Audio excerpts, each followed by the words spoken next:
Hello students, excellent exam में मैं वीरेंद्र आप सभी का फिर से स्वागत करता हूं। दोस्तों, आज हम पढ़ने वाले हैं एनसीईआरटी कक्षा 10 की गणित, जिसमें हम पढ़ रहे हैं दोस्तों अध्याय 2 बहुपद पॉलिनोमियल। तो दोस्तों, आज हम अध्याय 2 में प्रश्नावली 2.2 में कुछ सवाल करने वाले हैं। ठीक है दोस्तों, तो आज हमारा प्रश्नावली 2.2 का आज क्लास दूसरा है। तो दोस्तों, जो भी स्टूडेंट्स इस चैनल पर पहली बार है, दोस्तों चैनल को लाइक, सब्सक्राइब और शेयर कर दीजिए और बेल आइकन को भी दबा दीजिए, जिससे हमारे आने वाले क्लास की सारी नोटिफिकेशन आप तक पहुंचती रहे। तो दोस्तों चलिए, आज हम कुछ क्वेश्चन डिस्कस करेंगे प्रश्नावली 2.2 में।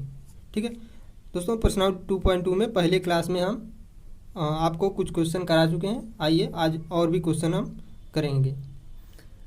तो चलिए दोस्तों, क्लास को स्टार्ट करते हैं। तो दोस्तों, आज हम प्रश्नावली 2.2 में प्रश्न संख्या 1 में आज हम क्वेश्चन करेंगे चौथा। ठीक है, बाकी मैंने क्वेश्चन पिछली क्लास में करा चुका हूँ। तो दोस्तों, यह क्वेश्चन बहुत इंपॉर्टेंट है, आइए इसको भी हम कर लेते हैं। हो सकता है आपके एग्जाम में यही क्वेश्चन आ जाए। तो आइए इस क्वेश्चन को सॉल्व करते हैं।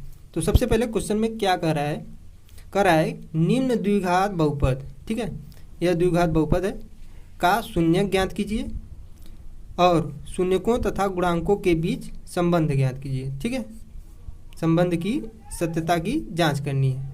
यह बात समझ में आई दोस्तों, क्या करना है? तो चलिए, यह क्वेश्चन है, इसको भी हम सॉल्व कर लेते हैं। तो आइए सॉल्व करते हैं। सबसे पहले एक क्वेश्चन लिख लेते हैं, 4u² प्लस 8u। तो सबसे पहले द्विघात शून्यकों को ज्ञात करने के लिए हम क्या करते हैं, इसका गुणनखंड करते हैं। तो गुणनखंड करने के लिए यहाँ से 4u कॉमन अगर ले लें, 4u, ठीक है दोस्तों, तो यहाँ पे क्या बचेगा, u बचेगा और बचेगा 2। बात समझ में आई? यहाँ तक बात समझ में आई दोस्तों? चलिए अब आगे क्या करते हैं, देखिए यह गुणनखंड हो गया हमारा। अब आगे क्या करते हैं, इन दोनों को 0 के बराबर करते हैं। शून्यक प्राप्त करने के लिए इन दोनों को 0 के बराबर करते हैं। तो हमारा हो जाएगा 4u = 0 तथा u + 2। ठीक है दोस्तों, मैंने पिछली क्लास में और भी क्वेश्चन इसी टाइप का करा चुका हूँ।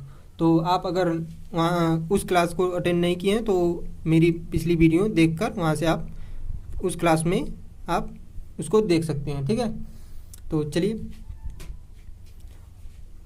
पिछली वीडियो को देखेंगे तो आप दोस्तों आपको अच्छे से समझ में और आएगा। चलिए दोस्तों, तो यहाँ से क्या u प्राप्त होगा, हमारा कितना प्राप्त होगा, अगर 4 का इसमें डिवाइड करेंगे तो 0 प्राप्त होगा। ठीक है, तथा यहाँ से क्या प्राप्त होगा, u = -2। तो हम कह सकते हैं कि जो हमारा समीकरण ठीक है दोस्तों, जो समीकरण है कितना है, 4u² प्लस 8u, यही है समीकरण हमारा। के शून्यक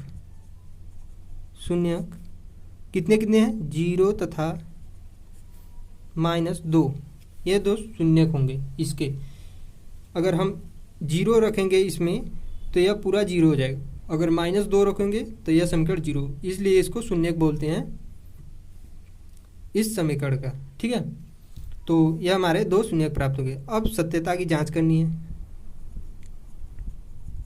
सत्यता की जांच। बात समझ आए दोस्तों? अब क्या करना है, सत्यता की जांच। तो सत्यता की जांच के लिए सबसे पहले क्या करेंगे, शून्यकों का योगफल करेंगे। शून्यकों का योगफल, शून्य कौन कौन से हैं, 0 प्लस -2। ठीक है, यहाँ तक बात समझ आई? योग करना है तो 0 और प्लस -2 है दूसरा शून्यक, तो इसका अगर हम इसको सॉल्व करेंगे तो कितना आ जाएगा, -2। ठीक है दोस्तों, चलिए अब क्या करना है, इसके गुणांक चेक करने हैं। ठीक है, शून्यकों के योगफल का गुणांक। तो इसके योगफल का फार्मूला क्या होता है, -u² का गुणांक। ठीक है, यहाँ से हो जाएगा u² का गुणांक गुणांक बट्टे यू का गुणांक और बट्टे यू स्क्वायर का गुणांक। ठीक है दोस्तों, यू स्क्वायर का गुणांक यही होता है योगफल में minus B by A. Formula याद है आपको? तो हो जाएगा हमारा माइनस यू का गुणांक। यू का गुणांक क्या है?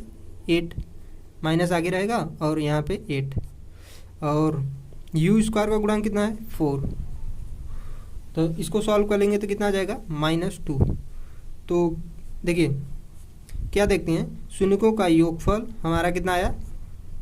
-2, और उसके गुणांक अगर चेक किए, हमें यही चेक करना था कि उसके गुणांक और शून्य के बीच सत्यता की उसकी जांच करनी है, क्या यह दोनों इक्वल हैं या नहीं। तो हमारे शून्यकों का योगफल -2 आया और उसके गुणांक भी -2, यानी यह तो सही है। आइए उसके गुणनफल को भी चेक कर लेते हैं। तो यहाँ से शून्यकों का गुणनफल, ठीक है, गुणनफल तो क्या हो जाएगा? गुणनफल अगर करें तो शून्यकों का, दोनों शून्यकों का गुणा करेंगे तो कितना आ जाएगा? 0 गुणे -2। ये बात समझ आई? चलिए दोस्तों, अगर हम 0 का इसमें गुणा कर देंगे तो कितना आ जाएगा? 0। ठीक है, यहाँ तक बात समझ आएगी दोस्तों।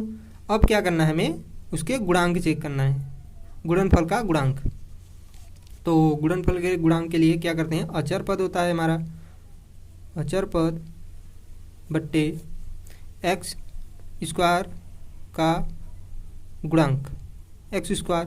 तो एक्स यहाँ पे एक्स नहीं है, यू है, तो हो जाएगा यू स्क्वायर का गुणांक। ठीक है, यू स्क्वायर का गुणांक। तो अचर पद क्या है? अचर पद इसमें देखिए कुछ नहीं है, 0। तो अचर पद 0 बट्टे यू स्क्वायर का गुणांक क्या है? 4। तो 4 का 0 में डिवाइड करेंगे तो हो जाएगा 0। बात समझ आई?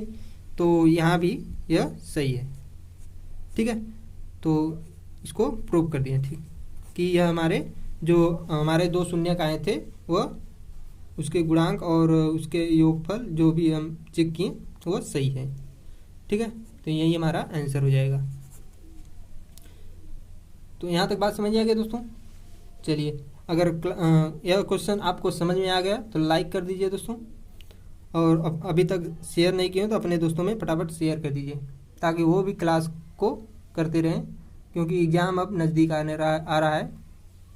तो चलिए दोस्तों, और भी क्वेश्चन है आज हम करने वाले हैं, तो चलिए नेक्स्ट क्वेश्चन देखते हैं। तो दोस्तों, प्रश्नावली 2.2 में प्रश्न संख्या 2 है। ठीक है, इसमें क्या करना है? प्रश्न संख्या 2 में करा एक द्विघात बहुपद ज्ञात कीजिए।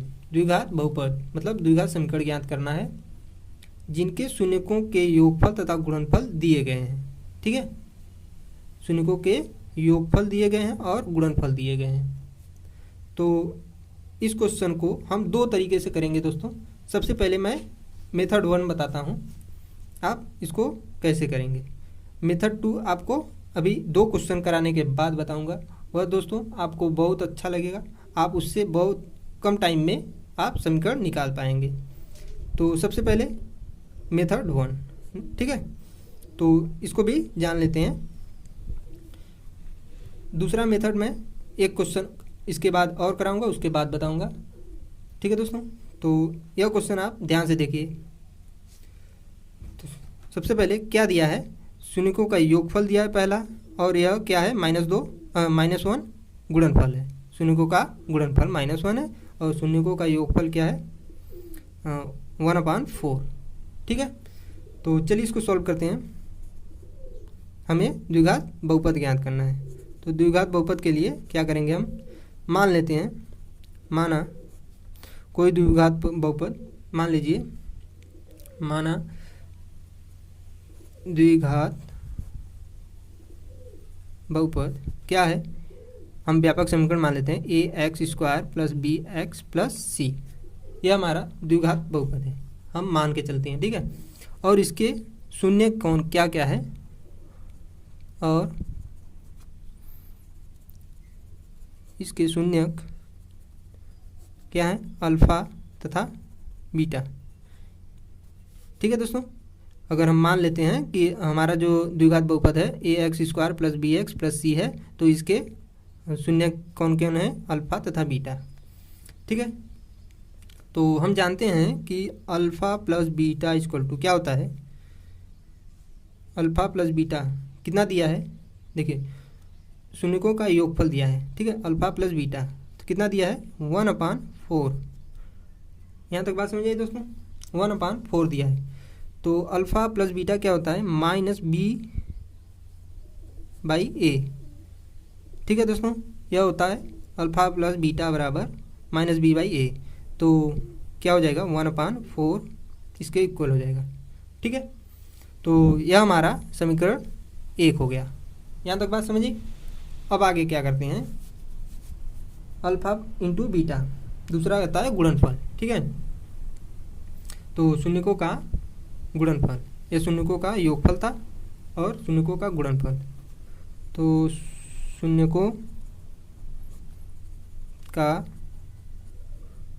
गुणनफल, ठीक है, शून्यकों का गुणनफल क्या होगा, alpha into beta. Alpha into beta कितना दिया है, -1। यहाँ देखिए -1 दिया है गुणनफल, तो -1 हो जाएगा। यहाँ तक बात समझिए। तो अल्फ़ा इंटू बीटा क्या होता है, c/a। c/a होता है, तो यह इक्वल हो जाएगा -1 के। यहाँ तक बात समझ में आए दोस्तों। चलिए ठीक है, अगर दोस्तों अगर क्वेश्चन समझ में नहीं आ रहा है तो कमेंट बॉक्स में कमेंट करके बताइएगा दोस्तों, हम आपको समझाने की कोशिश करेंगे। तो चलिए, यहाँ तक अगर बात समझिए तो लाइक कर दीजिए। तो दोस्तों यह हमारा हो जाएगा समीकरण 2। ठीक है, अब क्या करेंगे हम इसमें, देखिए सबसे पहले यहाँ पर देखिए, यहाँ -b/a है। ठीक है, 1/4 -b/a इक्वल टू 1/4। तो हमें a देखिए इक्वल टू 4 है। ठीक है, तो हमें यहाँ पर भी, अभी समीकरण 2 नहीं रहेगा, अभी हमें यहाँ पे भी 4 लाना है। तो क्या करेंगे हम, c/a इक्वल टू -1/4।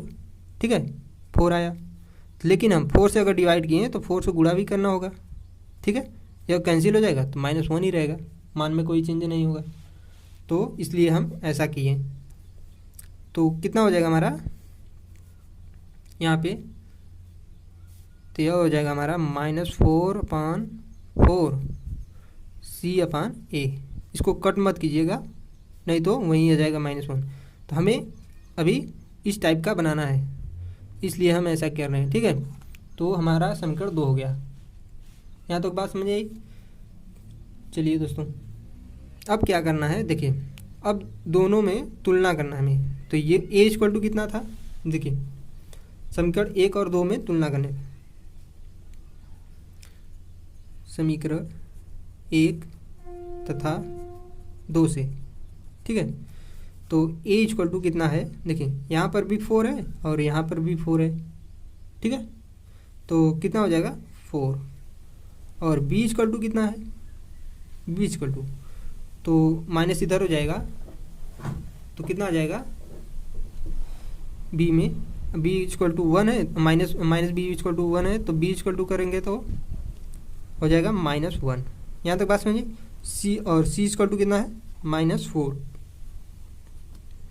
ठीक है, चलिए दोस्तों, तो अब यहाँ तक आ गया हमारा a equal to 4, b equal to -1 और c इक्वल टू -4।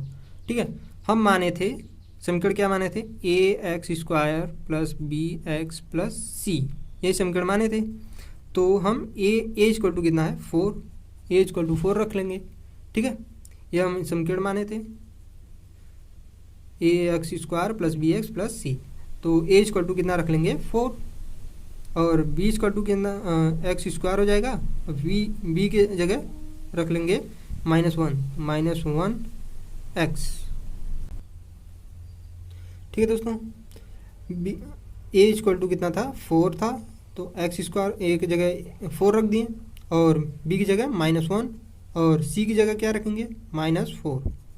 ठीक है, प्लस है आगे रख देंगे तो माइनस, तो -4 हो जाएगा। ठीक है, अब हमारा समीकरण क्या बना, 4x²। ठीक है, और यहाँ से माइनस हो जाएगा, -x हो जाएगा और -4, यही हमारा समीकरण होगा। ठीक है दोस्तों, यहाँ तक बात समझिए कि कैसे हम समीकरण निकालें। इस तरीके से हम मेथड 1 में इस तरीके से हम समीकरण बनाते हैं। तो चलिए दोस्तों, और एक और क्वेश्चन करने के बाद मैं दूसरा मेथड बताऊंगा। सबसे पहले इसके पहले एक और क्वेश्चन कर लेते हैं। तो चलिए दोस्तों, यह दूसरा क्वेश्चन देखते हैं। दूसरा क्वेश्चन भी उसी तरह हमें क्या करना है, द्विघात बहुपद निकालना है। ठीक है, तो इसमें क्या दिया है, पहला दिया है √2। यह क्या है, बहुपदों का मतलब उसके शून्यक जो हैं, शून्यकों का योगफल है, और 1/3 शून्यकों का गुणनफल है। ठीक है, यह दिया हुआ है। कभी कभी दे देता है शून्यक अलग अलग। ठीक है, अल्फा बराबर इतना दे देता है, बीटा बराबर इतना, तो शून्यकों का योगफल हम निकालते हैं, फिर गुणनफल निकालते हैं। ठीक है, यह यहाँ पे डायरेक्ट दे दिया है, अल्फा प्लस बीटा बराबर इतना दे दिया है, अल्फा इंटू बीटा बराबर दे दिया है 1/3। तो चलिए दोस्तों, इसको निकाल लेते हैं, फटाफट सॉल्व कर लेते हैं ना। तो क्या सबसे पहले हम क्या करेंगे, माना द्विघात बहुपद क्या है,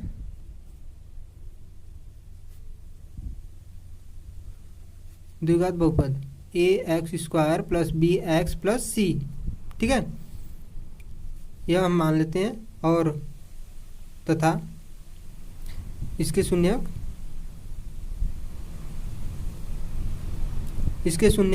अल्फा तथा बीटा है। ठीक है दोस्तों, यह हम मान लेते हैं। तो अल्फा प्लस बीटा कितना दिया है, alpha plus beta equal to कितना दिया है, √2। यह हमें पूरा दे दिया है, अल्फा प्लस बीटा। कभी कभी अलग से दे देता है, शून्यक अलग अलग दे देते हैं। अल्फा बराबर कुछ दे देता है, 4 दे देता है। ठीक है, बीटा बराबर 3 दे देता है। तो हमें निकालना होता है अल्फा प्लस बीटा, तो 4 और 3 को हम ऐड कर लेंगे तो आ जाएगा। ठीक है, जैसे मान लीजिए अल्फा बराबर दे दिया है 4 और बीटा बराबर दे दिया है 3, तो हमें शून्यकों का योगफल निकालना है। तो अल्फा प्लस बीटा बराबर 4 + 3 करके इसको निकाल लेते हैं, 7 आ जाएगा। ठीक है, तो यहाँ पे डायरेक्टली दे दिया है, अल्फा प्लस बीटा बराबर √2 दे दिया है। ठीक है, इस बात को ध्यान में रखिएगा। तो कभी कभी क्वेश्चन में अलग से पूछता है। तो चलिए आगे बढ़ते हैं। तो दोस्तों, अल्फा प्लस बीटा बराबर √2 दे दिया है। ठीक है, अब हम क्या करेंगे, अल्फा प्लस बीटा बराबर क्या होता है, -b/a होता है। तो हो जाएगा हमारा √2। ठीक है, तो अब यहाँ पे क्या करना है हमें, देखिए दोस्तों, यहाँ पे करना है हमें, यहाँ से 3 से डिवाइड करना है। ठीक है, देखिए हम किस लिए कर रहे हैं, हम आपको अभी बता रहे हैं, क्योंकि इसमें देखिए नीचे गुणनफल में दिया है ना। तो चलिए इसको पहले करते हैं, तो उसके बाद हम बताते हैं क्यों कर रहे हैं। तो 3 से डिवाइड करेंगे और 3 से मल्टीप्लाई। ठीक है, तो क्या हो जाएगा हमारा 3√2/3। ठीक है दोस्तों, तो -b/a आया, इक्वेशन फर्स्ट। ठीक है, चलिए अब आता है हमारा अल्फ़ा इंटू बीटा गुणनफल। Alpha into beta equal to कितना दिया है, 1/3 दिया है। तो अल्फ़ा इंटू बीटा क्या होता है, c/a होता है। ठीक है दोस्तों, यह फार्मूला याद है ना, कि शून्यकों का गुणनफल बराबर होता है c/a, अचर पद बट्टे x² का गुणांक। तो c/a कितना होगा, 1/3। a नीचे है, a = 3 है, इसलिए हम यहाँ पे 3 से ऊपर नीचे मल्टीप्लाई किए ताकि a भी हमारा 3 आ जाए, तो a को बराबर करने के लिए। ठीक है दोस्तों, अभी बात समझ में है कि हम यहाँ पे 3 से मल्टीप्लाई और मतलब डिवाइड और मल्टीप्लाई क्यों किए। तो चलिए दोस्तों, ठीक है, तो यहाँ पे इतना आया, तो यह हमारा समीकरण 2 हो जाएगा। ठीक है, तो अब क्या करेंगे, हम समीकरण 1 और 2 में तुलना कर लेंगे। ठीक है, समीकरण 1 तथा 2 से तुलना करेंगे तो a इक्वल टू कितना है, देखिए यहाँ पे भी a इक्वल टू 3 है और यहाँ पे भी है, तो हमारा a इक्वल टू हो जाएगा 3। तो और b इक्वल टू कितना है, b इक्वल टू माइनस इधर कर देंगे तो -3√2 -3√2, ठीक है, ये हमारा b है। और c इक्वल टू कितना है, c इक्वल टू 1 है, ठीक है। तो दोस्तों इतना आ गया, a equal to 3, b equal to इतना 3√2 और c इक्वल टू 1। अब हम क्या करेंगे, समीकरण लिखेंगे। तो हम अभी माने थे समीकरण ax² + bx + c, यह हम माने थे, ठीक है। तो a इक्वल टू कितना है 3x² हो जाएगा और b इक्वल टू कितना दिया है -3√2, तो -3√2 x हो जाएगा और यहाँ पे c इक्वल टू 1 + 1। यही हमारा द्विघात बहुपद का समीकरण है, ठीक है। तो यही हमारा आंसर हो जाएगा। यहाँ तक बात समझ आएगी दोस्तों, चलिए।